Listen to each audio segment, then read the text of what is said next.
युद्ध एक ऐसा मौका जिसने हमेशा इतिहास को एक योद्धा से परिचित कराने का प्रयास किया है। एक जुनून जिसके फलस्वरूप दुश्मन का खून बहा माटी की प्यास बुझाई जाती है। इस माटी पर नजरें गड़ाने की हिमाकत ना हो, यहां की वाणी से अधिक शमशीर बोलती है। ऐसी तमाम विचारधारा रखते थे भारत के वीर राजपूत, भारत के वीर हिंदू शासक, जिन्होंने सिर कटाना तो स्वीकार किया मगर आत्मसमर्पण कभी नहीं। ऐसे ही एक राजपूत वीर महाराणा प्रताप की कहानी सुने सिर्फ और सिर्फ कथा पर। महाराणा प्रताप सिंह उदयपुर और मेवाड़ में सिसोदिया राजवंश के राजा थे, जिनका नाम इतिहास में वीरता और दृढ़ प्रण के लिए हमेशा अमर रहेगा। इस महान राजा ने कई साल तक मुगल सम्राट जलालुद्दीन मोहम्मद अकबर के साथ संघर्ष किया। महाराणा प्रताप ने मुगलों को कई बार युद्ध में करारी शिकस्त दी थी, चाहे वो 1576 में लड़ा हल्दी घाटी युद्ध हो या फिर मुगल सेना और शेरशाह सूरी की अधीनता ना स्वीकार करने का प्रण। हल्दी घाटी युद्ध में शत्रु सेना से घिर चुके महाराणा प्रताप को झाला मान सिंह ने अपने प्राण देकर और शक्ति सिंह ने अपने अश्व देकर बचाया था। हल्दी घाटी में लड़ा गया वो भयावह युद्ध तो केवल एक दिन ही चला, परंतु इस युद्ध में करीब 17,000 सैनिकों ने वीरगति पाई थी।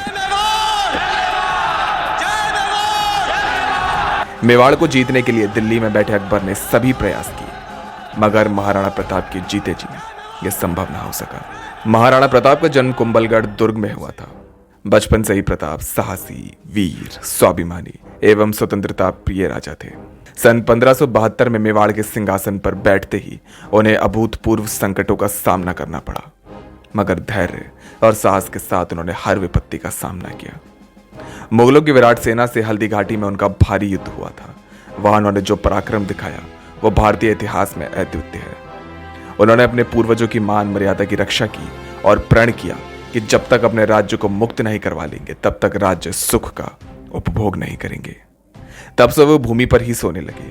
वो अरावली के जंगलों में कष्ट सहते हुए भटकते रहे, परंतु उन्होंने मुगल सम्राट की अधीनता स्वीकार नहीं की। उन्होंने अपनी मातृभूमि की रक्षा के लिए अपना जीवन अर्पण कर दिया। प्रताप ने अपने पिता की अंतिम इच्छा के अनुसार अपने सौतेले भाई जगमाल को राजा बनाने का निश्चय किया, लेकिन मेवाड़ के विश्वास पात्र चुंडावत राजपूतों ने जगमाल के सिंहासन पर बैठने को विनाशकारी मानते हुए जगमाल को राजगद्दी छोड़ने को बाध्य किया था। जगमाल सिंह किसी भी सूरत में सिंहासन छोड़ने का इच्छुक नहीं था, जिसके परिणाम स्वरूप वो बदले की आग में झुलस अजमेर जाकर अकबर की सेना में शामिल हो गया और उसके बाद उसको जहाजपुर की जागीर मिल गई। इस दौरान राजकुमार प्रताप को मेवाड़ के 54वें शासक के साथ महाराणा का खिताब मिला। महाराणा प्रताप के समय में दिल्ली में अकबर का शासन था और अकबर की नीति हिंदू राजाओं की शक्ति का उपयोग कर दूसरे हिंदू राजाओं को अपने नियंत्रण में लेना थी। 1567 में जब राजकुमार प्रताप को उत्तराधिकारी बनाया गया, उस वक्त उनकी उम्र केवल 27 वर्ष थी और मुगल सेनाओं ने चित्तौड़ को चारों ओर से घेर लिया था। महाराणा प्रताप ने वीरता का जो आदर्श प्रस्तुत किया वो अद्वितीय है। उन्होंने जिन परिस्थितियों में संघर्ष किया वो वास्तव में जटिल थी। मुगल सम्राट अकबर उनके राज्य को जीतकर अपने साम्राज्य में मिलाना चाहते थे, किंतु राणा प्रताप ने ऐसा होने नहीं दिया और आजीवन संघर्ष किया।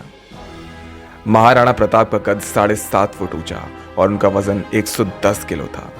कवच, भाला, ढाल और तलवार आदि को मिलाया जाए तो वो युद्ध में तकरीबन 200 किलो से भी ज्यादा वजन उठाए लड़ते थे। आज भी महाराणा प्रताप का कवच, तलवार आदि तमाम वस्तुएं उदयपुर राजघराने के संग्रहालय में सुरक्षित रखी हुई हैं। हल्दी घाटी का युद्ध भारत के इतिहास की एक मुख्य कड़ी है।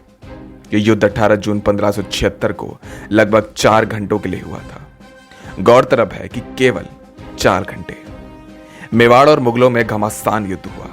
महाराणा प्रताप की सेना का नेतृत्व सरदार हाकिम खान सूरी ने किया और मुगल सेना का नेतृत्व राजा मान सिंह और आसफ खान ने। इस युद्ध में तकरीबन 20,000 महाराणा प्रताप के राजपूतों का सामना अकबर की 80,000 मुगल सेना के साथ हुआ था, जो कि एक अद्वितीय बात है।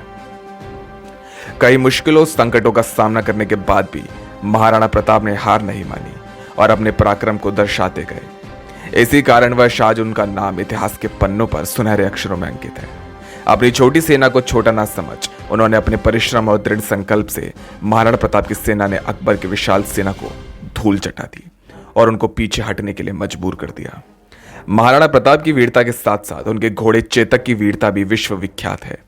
चेतक बहुत ही समझदार और वीर घोड़ा था जिसने अपनी जान दांव पर लगाकर 26 फीट गहरे दरिया से कूदकर महाराणा प्रताप की रक्षा की। हल्दी घाटी में आज भी चेतक का मंदिर बनाया हुआ है।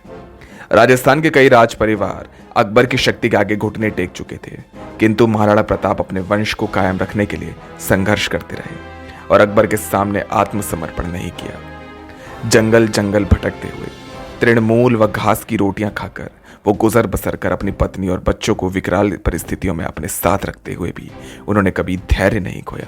पैसे के अभाव में सेना के टूटते हुए मनोबल को पुनर्जीवित करने के लिए दानवीर भामह शाह ने अपना पूरा खजाना महाराणा प्रताप को समर्पित कर दिया। तो भी महाराणा प्रताप ने कहा था कि सैन्य आवश्यकताओं के अलावा मुझे आपके खजानों की एक पाई भी नहीं चाहिए।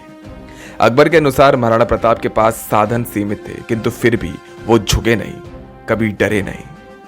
महाराणा प्रताप का हल्दी घाटी के युद्ध के बाद समय पहाड़ों और जंगलों में व्यतीत हुआ। अपनी पर्वतीय युद्ध नीति के द्वारा उन्होंने अकबर को कई बार मात दी। यद्यपि जंगलों और पहाड़ों में रहते हुए महाराणा प्रताप को अनेक प्रकार के कष्टों का सामना करना पड़ा, किंतु उन्होंने अपने आदर्शों को नहीं छोड़ा। महाराणा प्रताप के मजबूत इरादों ने अकबर के सेनानायकों के सभी प्रयासों को नाकाम बना दिया। उनके धैर्य और साहस का ही असर था कि 30 वर्ष के लगातार प्रयास के बावजूद अकबर महाराणा प्रताप को बंदी ना बना सका। मगर अब सवाल उठता है कि आखिरकार हल्दी घाटी युद्ध में जीत हुई तो हुई किसकी थी। हम आपको बता दें कि अब युद्ध में जीत किसकी हुई, इसके पीछे कई तथ्य हैं। दोनों पक्षों का मानना है कि उनकी ही जीत हुई। द प्रिंट की एक रिपोर्ट में इतिहासकारों के अनुसार कहा गया है कि मेवाड़ ने भी जीत का दावा किया था क्योंकि कोई आत्मसमर्पण नहीं हुआ। वहीं मुगलों ने भी जीत का दावा किया क्योंकि वो अंत तक मैदान जंग में डटे रहे। उदयपुर कॉलेज के एक एसोसिएट प्रोफेसर चंद्रशेखर शर्मा का कहना है कि इतिहासकार इस निष्कर्ष पर पहुंचे हैं कि प्रताप की सेना हल्दी घाटी की लड़ाई से कभी पीछे नहीं हटी और इसका मतलब है कि युद्ध प्रताप ने जीता। वास्तव में यदि युद्ध प्रताप ने जीता नहीं भी था तब भी महाराणा प्रताप सारे भारत के लिए एक आदर्श है। महाराणा प्रताप की एक कहानी सुनी आपने सिर्फ और सिर्फ कथा पर।